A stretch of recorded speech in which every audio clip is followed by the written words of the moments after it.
Welcome viewers once again to my channel Digiverse Academy.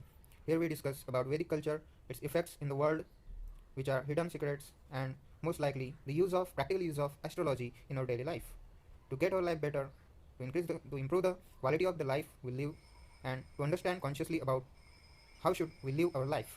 So today's topic is the most important topic in astrology. It is the core point in any type of astrology.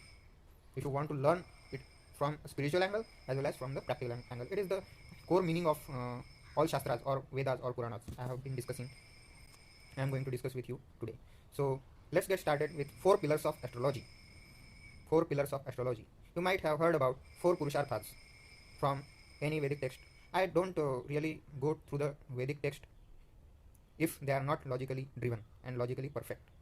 I make some mathematical logics and then propose anything through my knowledge and through my research. So whatever I have learned through astrology, this is the core part today I am going to discuss. Pillars of astrology to consider while understanding four Purusharthas of life, that is Dharma, Artha, Kama and Moksha. So what is Dharma? In astrology there are 12 houses and there are four Purusharthas in any Vedic culture. So put these 12 houses or 12 Rashis to four Purusharthas.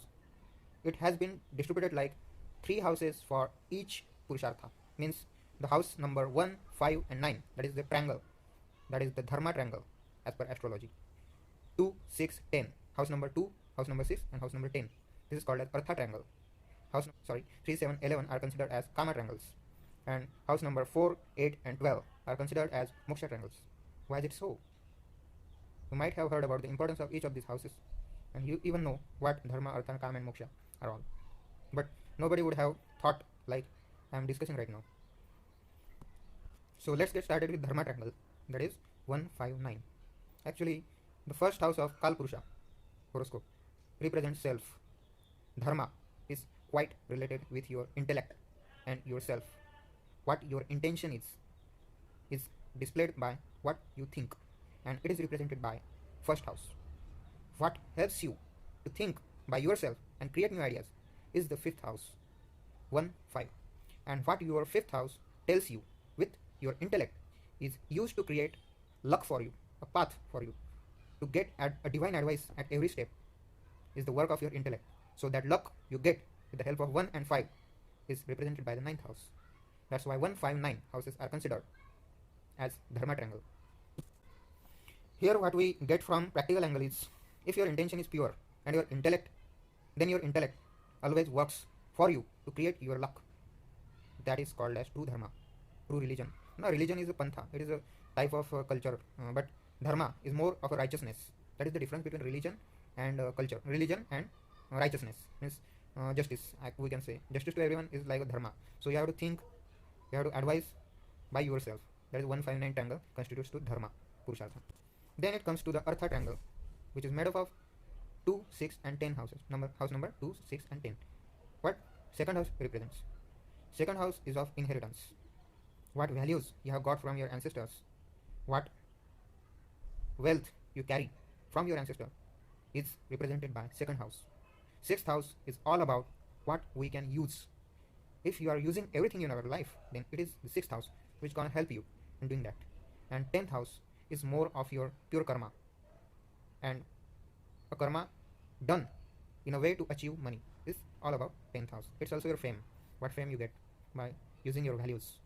So here the triangle constitutes Artha, the money, the wealth. Artha itself has a meaning, means Artha is not only what we have liquid money, but our values, the meaningful life is Artha. So our values means second house. If we use our values for our karma, then we get wealth. That is the basic principle behind Artha triangle. Then what about Kama triangle? It is also the third pillar of the astrology or any Purushartha.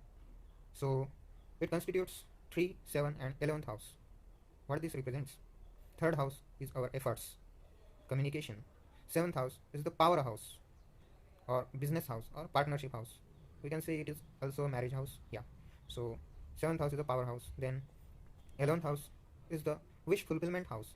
The Kama energy means what you get fulfilled is called as Kama energy. So these 3 houses constitute Kama triangle. What it means? If we use our communication and efforts in a way to build partnership with others which are legal, then it helps us to fulfill our desires. Kama means desires, any type of desire. You want a big vehicle, that is a desire. You want a big house, that is a desire. Don't go wrong with this. Also, that type of desire is also there, but main desires can be anything. Anything you want, anything you wish is the third house. You put your efforts is the third house. You put power behind that effort and you get a path to resolve is the partnership, and it is the seventh house. And what you feel after getting those desires fulfilled is the 11th house. So 3, 7, 11 is the part of Kama triangle. Means what you wish and what desires you can fulfill. You get a path through the power. Means how much energy you apply through 7th house. You will get your wishes, 3rd house, to be fulfilled, 11th house. So that is the logic behind this Kama triangle. Then it comes to moksha. Moksha constitutes about 4, 8, 12 houses. So what these houses mean from the angle of moksha? 4th house is our comfort zone. Our pleasures, not pleasures, our comfort zones, or what comforts we get in our life, that is 4th house. What happiness we get in our life, that is 4th house. What is 8th house? 8th house is what sorrows we get in our life, what struggles to the level we have tears in our eyes, which can give you tear, is 8th house. And 12th house is isolation, the separation, is foreign things, it's imagination, it's salvation. So how this dynamic can be understood? What is moksha? Moksha is separation from our happiness and our sorrows. This is called as, this is the perfect definition of any moksha. Many say that you leave behind your sansar or your married life and go to Himalaya and then you will get moksha. No, not true meaning of moksha. When you live within the world without sacrificing your daily life or your usual family or your connections or your communication, without sacrificing them, you can get the feeling of moksha. How? 4th house is happiness, 8th house is sorrows, 12th house is separation from these two. So when you feel your mind separated from these things, neither happiness can disturb you, neither nor sorrows can disturb you. That is the meaning of moksha. When you will be in the state of this condition where neither sorrows can disturb your mind, state of mind, nor the happiness will be able to make you cheer, that is the state of moksha. And that is the true meaning behind learning astrology, true meaning behind reading any Vedic text, and true meaning behind praying the God. So if you get any new knowledge from this video, then subscribe my channel for better videos. This was the one of the milestone I have learned from astrology. So if you don't understand, you may suggest below in the comments to make Hindi version of that, so that I will guide you perfectly on that. Thank you very much.